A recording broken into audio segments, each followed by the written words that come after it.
Delight. I love that word. And it is rarely used in the context of the employee experience. But our guest today, Johnny Levy, is the CEO of DataJoe, a tech based research and analytics company. And he has a superpower. He knows that employees want to be a part of something greater than themselves. They want their words and their ideas to carry weight.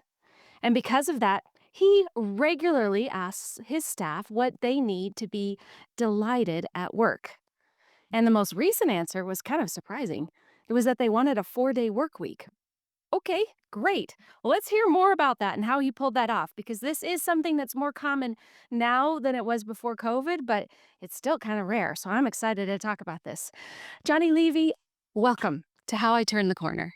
Thank you so much. It is a complete honor to be here. You're as crazy about or you're crazier about the topic even than I am. So I love let's just burn it all down together. Yeah, absolutely.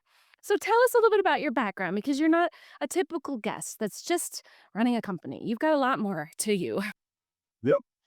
All right. So this is where I will risk getting rambly, but I think I can get there. So uh my personal story. I grew up in Denver in an area called Park Hill, in a pretty rough neighborhood, and I learned early. Here's what I learned about myself, that the kind of person I was didn't have the currency for the environment that I was in. So what the environment valued, the culture, what was valued growing up was dominance, aggression, the ability to kind of overpower other people. And I wasn't that. I didn't have that. Right. So that was a lack for me. And so the story I told myself was I'm not really a man. Right. Like I don't really have what it takes. I have something missing that I should have. And through a long process of life and some really awesome relationships that impacted me and mentorships, I came to the place of personality assessment. So I love personality assessments. I encountered my first personality assessment as an adult, a married adult, right? So I'm sitting here learning stuff about myself for the first time. And so this assessment was called Lion, Otter, Beaver, Golden Retriever. I know that one. Yeah. You know that one? Okay, Yeah. so it's like a modified disc assessment. And, I took it and I'm like, well, I'm supposed to be a lion. That's what men are supposed to be, right? That's what I was taught. You're supposed to be aggressive and dominant. And I tested as an otter, playful, inspiring, enthusiastic, kind of a people person, gregarious. And that was the first time I remember thinking to myself, maybe I'm okay, right? Like maybe there's not something wrong with me. Maybe I'm just different, and maybe different could be okay. Right? And so that's a big part of what feeds kind of my calling or ministry, whatever you would call it, is I want people to learn the delight of accepting both their strengths and their weaknesses and instead without judgment and criticism, but more with a desire to work with the hand you were dealt because it's a good hand, right? Every human is beautiful and delightful. So that does feed into, that's a personal calling. My career has been really kind of scattered, but at this point, I'm the CEO of a small tech-enabled research company. But certainly, these ideas have formulated how I lead the company, and my desire to make sure everybody's on the right bus, in the right seat, truly working with themselves as opposed to against the grain of their design. That's super important to me. And so that's where the communication comes from, right? Why am I asking people what delights you? Because I really want to have a deep knowledge of who you are and make sure that all of you is being included in your work role and position. I love that so much. We are identical in that way. I mean, that's exactly why I started turning the corner, was that I would find so many people who would hide in the corner of their weaknesses Yeah. and try so much to avoid, explaining why they were drained of energy or why they were making mistakes. And it's really because they were being asked to do stuff that wasn't their hard wiring or their natural wiring. And so, I mean, that's actually where the name Turning the Corner even came from, was that in my early days, or right before I started the company, I was talking with a colleague at my former employer, which happened to be IBM. And I said, how are you doing? He said, they are having me do this work that I hate, I'm not wired for, and if they would just let me turn the corner and be who I really am, I would be the most amazing worker for them. But instead, they're asking me to do this other work. And I remember at that moment, I thought, what a great name for a company. And it was already kind of brewing in my mind. And so that's exactly the origin story for me is like, I want people to believe and love themselves in their entirety. And I wanna be the kind of leader that lets them do that, you Oh, know? Yeah. Yes, we are cut from the same cloth in that way. I love that. it's so beautiful. Are you a working genius, Pat Lencioni, working genius, fan? Um, Honestly, no. And the only reason why I'm not a huge fan of his stuff is and this is a bit controversial, but I'm a data girl, and a lot of his stuff is kind of pulled from the cuff. There's not a lot of data to back it up, and so some of the things he's done, I think, could be just a little bit more sound with some science behind it. Sure. So I'm a bit biased though, because I'm like you, I'm also a total nerd when it comes to any kind of assessment. I've taken all of them. Yeah. And I prefer, especially because from a hiring angle or from an angle of even development, you want to make sure you've got an assessment that's pretty darn accurate so that people don't feel like they again have to hide in the corner of their weaknesses. And so yeah, that's why I'm a little bit biased on that one. So tell us then a little bit more about like what about the culture you've created at your company? I think probably I had a revelation. So I came into the job market and even into leadership with kind of an old school mindset, right? And there's a lot of things that we just inherited, right? Like my dad worked at the post office for, I don't know, 30 years. His conception of work is you go, you endure, you do the best you can, you get your check, right? And you thank God that you got a check. That's that's the reward you get, right? And so my dad is very good at his job. He drives a forklift. I asked him, my dad's a humble guy. I asked him, I said, Dad, how good are you at driving that forklift? And he looks at me and says, John, I'm the best.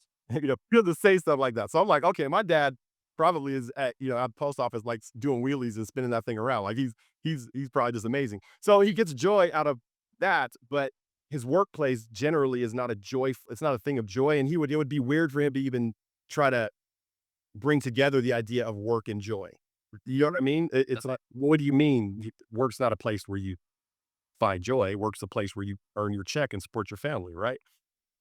And so, and then there's also a lot of rigidity with that model, right? Like, okay, employees need to be on site and employees need to check in these ways. And if you're not keeping track of your employees, then they're going to take advantage of you. And when you negotiate salary, make sure you get them as low as possible and still keep them, right? Like that's like this old mindset that and these scripts like run and we're definitely running in me. And so it was a process of time and I can't even point to what changed, but there was maybe a moment where I was like, I'd like to ask my employees what they want, but I'm scared, Mm. right? Because what if they want more than I can give them? And, isn't that going to be awkward if I do that? But then it was like, okay, but you want to know your employees. So I took the risk. I took the risk and I asked.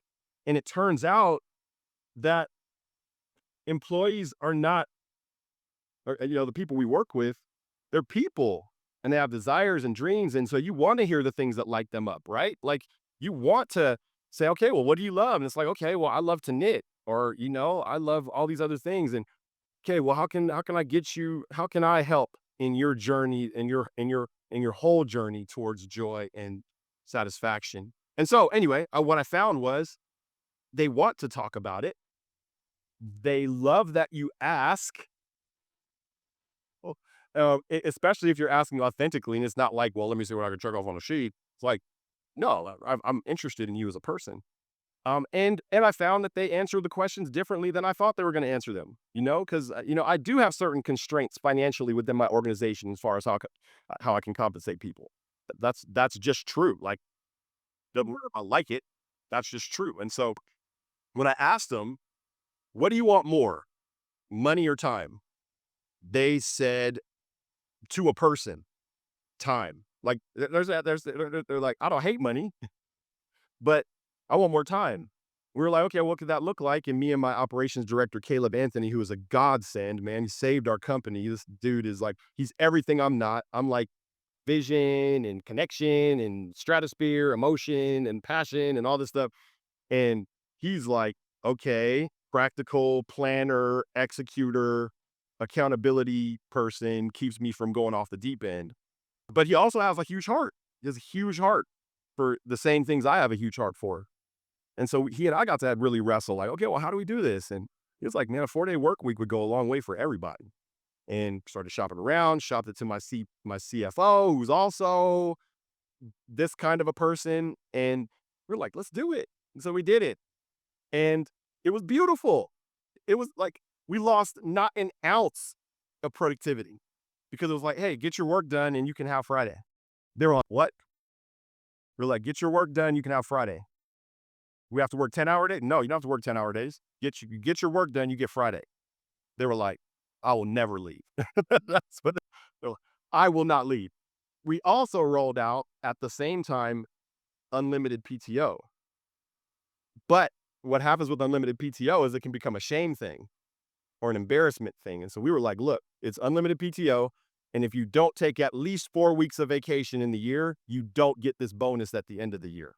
Right. So we flipped it. That was my CEO, Dan Rendio. That was his idea. He was like, well, let's just flip it. If you don't take at least 4 weeks, you don't get this bonus. And if you do take at least 4 weeks, you do get. So we incentivize them to take vacation.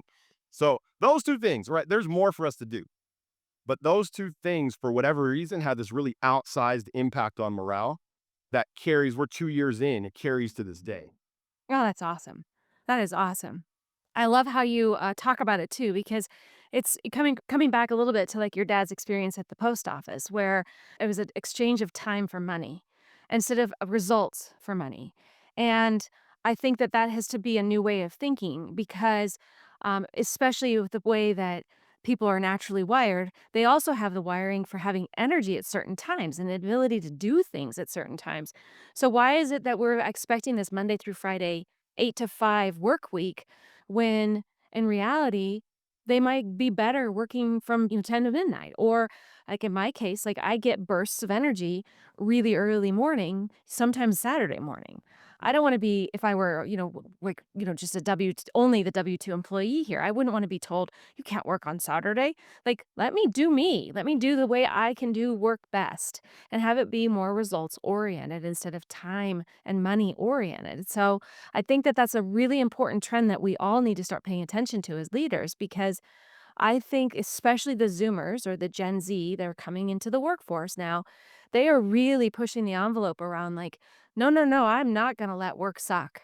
It will not suck. Just Yeah. because it sucked for baby boomers, just because they didn't find the joy in the work, doesn't mean that that has to be my experience. And I'm really seeing this as a trend that then millennials and my generation, Generation X, we're all like, yeah, work shouldn't suck. It's like the best hours of our day, right? Yeah. And the best years of our lives. It should not suck. So let's make it better. And the Zoomers, especially, are pushing this envelope.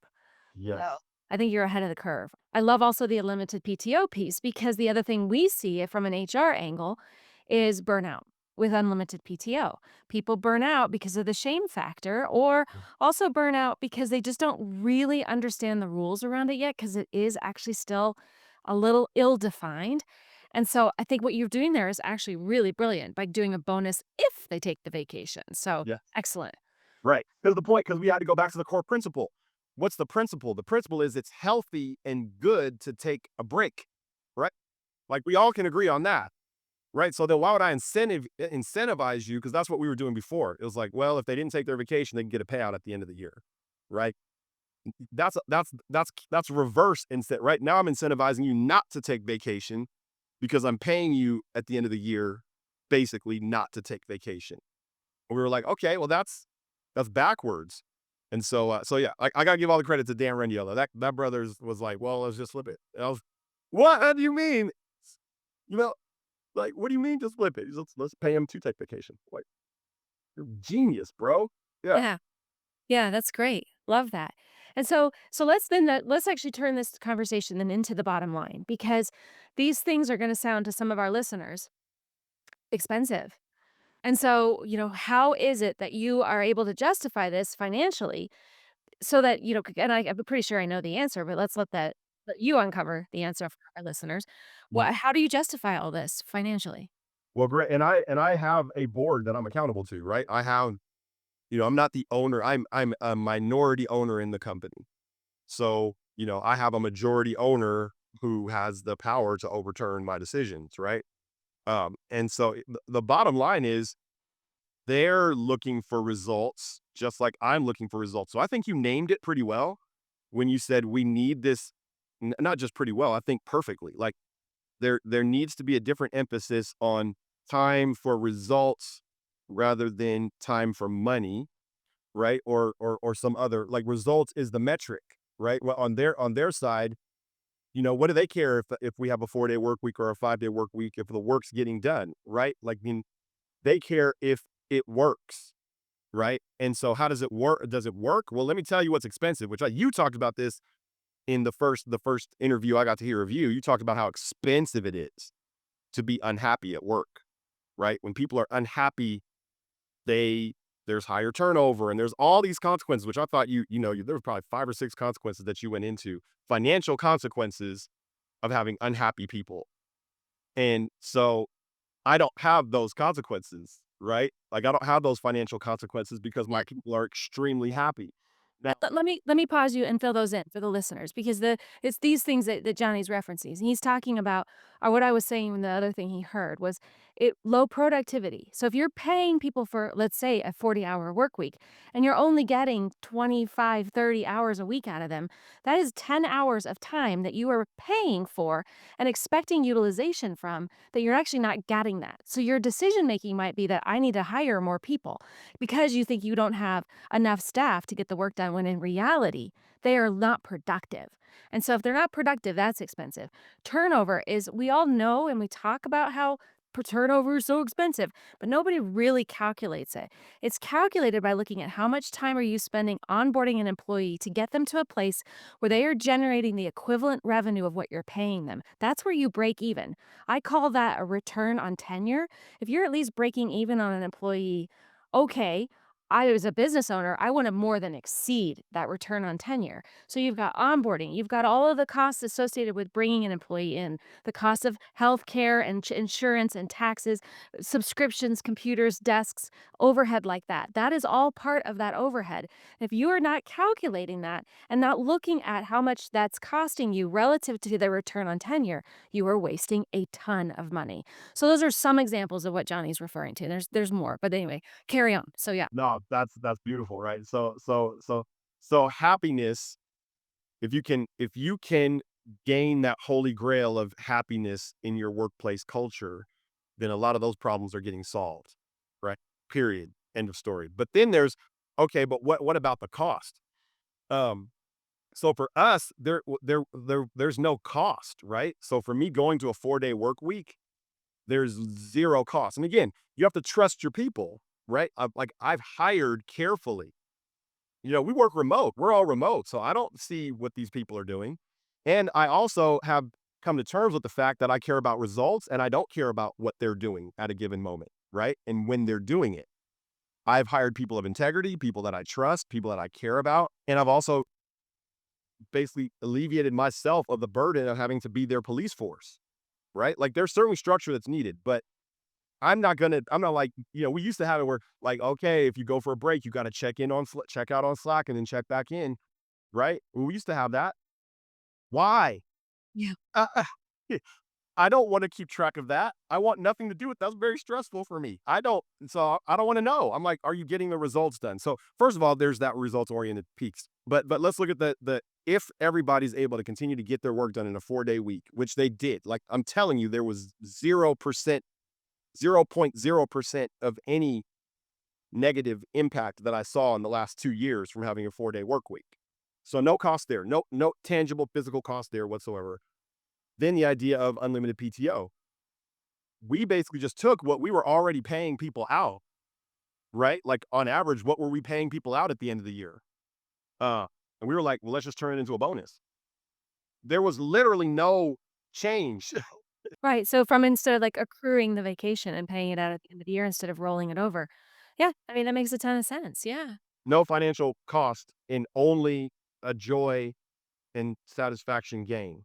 And I'm not saying everybody can pull it off the way we did. We're small, so that's part of what makes it possible, right? I got 5 employees, so we're not huge. We can do things like that. But, Right. I would guess that those principles can be useful for anybody. Mhm. Yeah, I think so too, for sure, and I think those are some good ways of implementing it.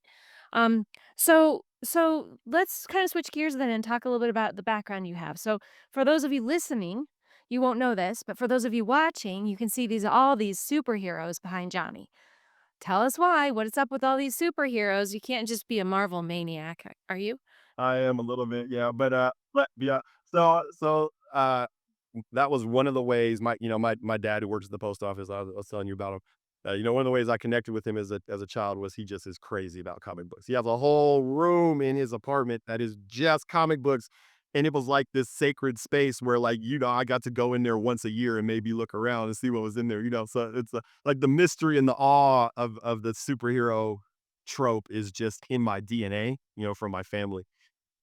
But the book that I wrote, I wrote a book that released about 6 months ago. It's called The Superpower Quest. And it was my own stab at personality assessment because it's been such a beautiful, transformative thing for me. I wanted to take, personality assessment, my love for personality assessment, my love for kind of the hero's journey, comic books, fantasy, and I wanted to put them together and make something fun. And so I created a hero's journey, right? Like a hero's journey style self-discovery book called The Superpower Quest. Your quest to find your superpower and your quest to steward your kryptonite, right? Like come to terms with your kryptonite and your weakness, not hate it, come to terms with it. And your quest to um, join forces, right? Learning how to join forces with other heroes with complementary strengths to your weaknesses. And ultimately learning to confront your supervillain. So your supervillain is your malevolence, right? The malevolence that you're capable of, right? Kryptonite is your weakness. Supervillain is your malevolence. Like when I haul off and yell at my kids, right? That's not, it may be weakness that informs that, but the action is something I'm accountable for, right? Like I've done damage and harm in the world, and so that's something to be confronting. So that's the book, and that's why I'm superheroes, everything. I almost came on to your interview with my Black Panther hoodie on because it's like it's on brand for me. So Plus, I would love that.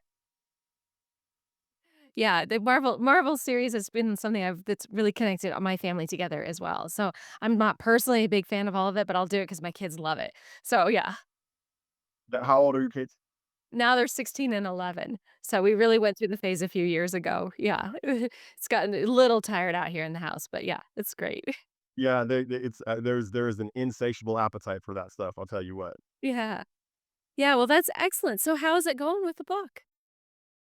I love having a book out. I'll tell you, getting the first copy in the mail and being able to smell it and hold it and flip the pages was one of the best days of my life. It's been a dream for me. I'm a writer. I love to write. I'm a poet, spoken word poet. I love poetry. I write poetry.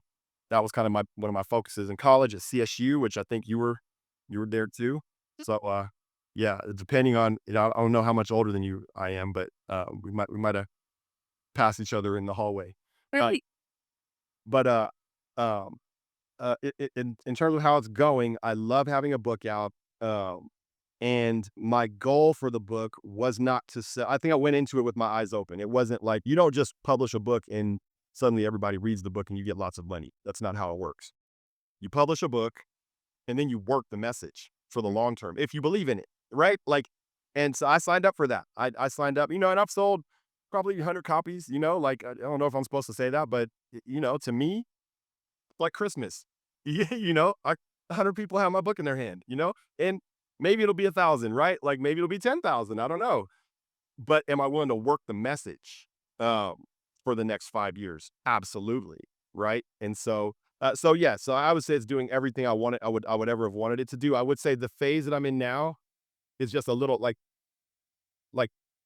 writing the first draft. It's clear what you need to do, right? You got to just keep writing and don't write well. Just write it badly. You've got to just get it out, right? That's stage one. Stage two is, edit and design and all the mechanical components that have to be like the detail oriented mechanical components that have to happen in order for a book to actually exist in the world. And that's real clear. Stay phase three, it's not clear. There's a lot of different ways. You can get on podcasts, you can go try to get speaking events, you can try to do consulting. There's just a lot of different angles. And so certainly it's maybe the most difficult phase for me is this phase three post release. Mhm. To be Yeah. honest. Yeah. Oh, that's great. Well, we'll put a link to your publisher or wherever. Send me the link and we'll put it in the show notes so people can buy it. So, yeah, that sounds like a great book. I love the premise and the idea because I do think too there's a view out there like that, but I don't think anybody's really talking about the angle of your supervillain too. It's more considered like the weakness alone, but I think you're right. The fourth component here, which is a third component really, I guess, which is the supervillain. So, yeah, I love that. That's astute that you noticed that because that is also what I've noticed. Like, there's a lot that I've done that's been done, but that piece you don't see very often. The Nope. idea of confronting your malevolence, right? Or acknowledging that you have malevolence. That's hard. You know? I can be a mean guy. I can be a villain Yep. in the right circumstances. So No, me too, honestly, Johnny. Like, I grew up in an environment where we didn't have healthy conflict at all. I grew up in an environment where you got feedback by being teased. And so there was and teasing is such a form of insecurity, right? It's the worst to recruiting insecurities because you're not actually sure if it's a good thing or a bad thing when you're being teased. And so I have the same thing where I can be very mean if I'm not careful. And luckily, I am married to one of the most amazing, kindest men who does not tolerate it on any level. So I've gotten to practice being kind for like 25 years every day. that's amazing. That's man, there's a whole have you ever written or talked about that in at length? Or is there's I'm interested in hearing about that within marriage for sure. Oh yeah. Yeah. It's been a trip. I mean, we had a knockdown drag out fight on our second date. I don't know exactly how we made it, but we did, and we're great now. Like, everything's Yeah. wonderful, but yeah. You do what you were getting into early, which that's a part of it, right? Like, Yeah, and he did too, right? yeah. So, he's like, "I'm determined to make this woman more polished." Thank you. Did it work? Yeah, did it work? Yeah, yeah. Oh, yeah, for sure. Well, about 99% of the time. Yeah. Well, gosh, it's been such a delightful conversation, Johnny. We could go on and on for hours, I think, especially with how similarly yoked we are in this belief system. I can't thank you enough for sharing your insights today. Yeah, no, this was a joy. This is a highlight of my week being on the show. So thank you for having me. Yeah. Thanks so much. All right. Well, we'll continue to hear from Johnny in other ways. Please follow him.